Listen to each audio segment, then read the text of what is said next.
नमस्कार, मैं आपका मनोरंजन विजय फिर से आया हूँ आप सभी लोगों के समक्ष। आज बात कर रहा हूँ हमारे आईआईटी जेईई के डिवीजन में और उसी कैंपस में बैठा हुआ हूँ और मेरे साथ बैठे हुए हैं academic head Nikhil Shrivastava sir, joint director RRD sir और हेड आईआईटी डिवीजन।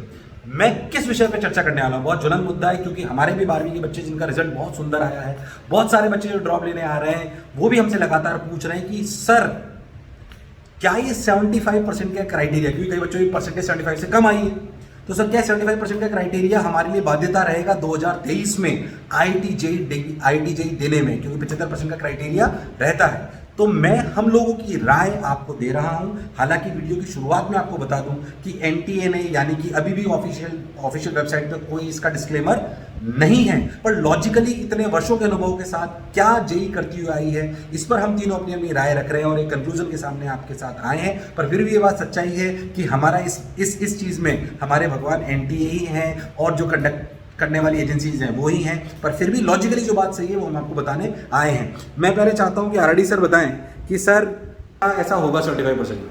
सर देखिए, ऐसा होता है कि 75% का जो क्राइटेरिया होता है वो 2 साल तक वैलिड होता है।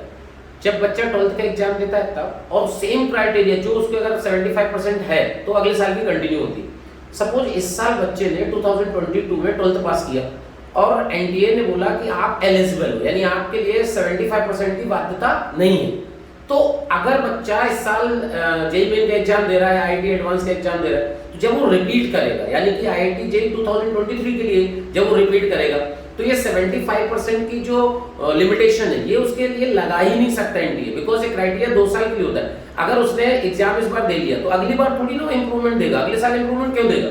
अगर उसको इंप्रूवमेंट देना है तो इस साल देना चाहिए और अभी तक एनटीए को अनाउंस कर देना चाहिए कि भाई ये ऐसा ऐसा होगा, तो बच्चे इंप्रूवमेंट दे सकते हैं। लेकिन मेरा पर्सनल मानना है कि ये 75% का क्राइटेरिया उन बच्चों के लिए रहेगा जो 2023 में 12th पास करेंगे, और जो 2022 में 12th पास कर चुके हैं, मेरा मानना है 99.99% उनके लिए 75% का क्राइटेरिया नहीं रहेगा। एनएस सर बिल्कुल सही, मैं आरआरडी से पूरी तरीके से सहमत हूँ, क्योंकि जब अभी तक किसी तरीके का कोई भी क्राइटेरिया नहीं आया है 2023 के लिए आईआईटी की तरफ से। तो 2022 में जिस बच्चे ने भी बोर्ड का एग्जाम पास किया है उसके लिए परसेंटेज का कोई क्राइटेरिया नहीं है।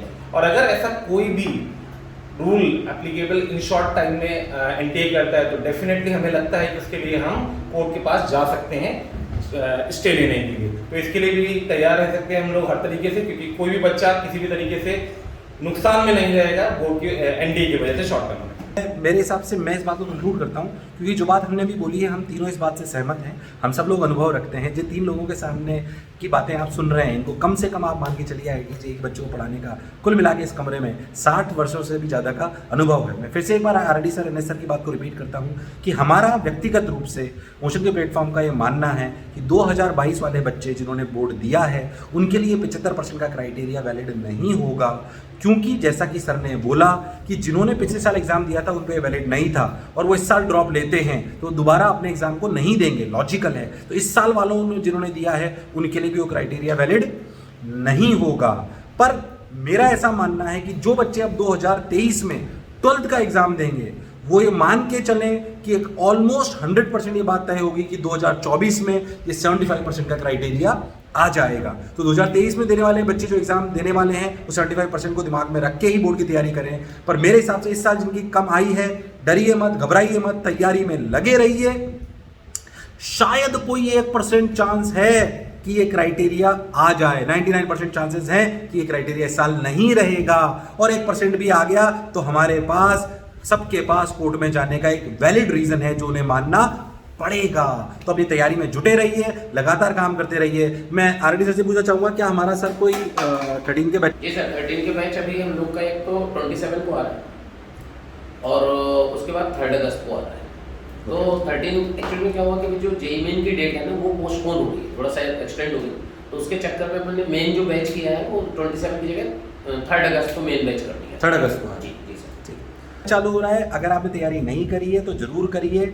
मैं आरआरडी सर, हम सब ने ड्रॉप लिया था, आईआईटी तक पहुँचे और ड्रॉप लेके ही पहुँचे हैं। तो ड्रॉप लेना कोई क्राइम नहीं है। सिर्फ मोशन प्रमोट करने के लिए नहीं आ रहा हूँ। कोटा नहीं भी आ सकते हो तो शहर में लेके पढ़ाई करो, जरूर करो। मेरी जितनी भी बात होती है वो स्वार्थ से प्रेरित नहीं, शिक्षा से प्रेरित होती है। सभी लोग जानते भी हैं, मानते भी, और मैं भी इसी तरीके से काम करना पसंद करता हूँ। तो कोई भी बात ऐसी नहीं कहेंगे जो हमारे स्वार्थ से प्रेरित हो, ऐसी ही बात कहेंगे जो आपके भविष्य के लिए अच्छी हो। तो तैयारी करिए जरूर, ये मत सोचना कि एक साल खराब क्यों करूं, ड्रॉप लेना है।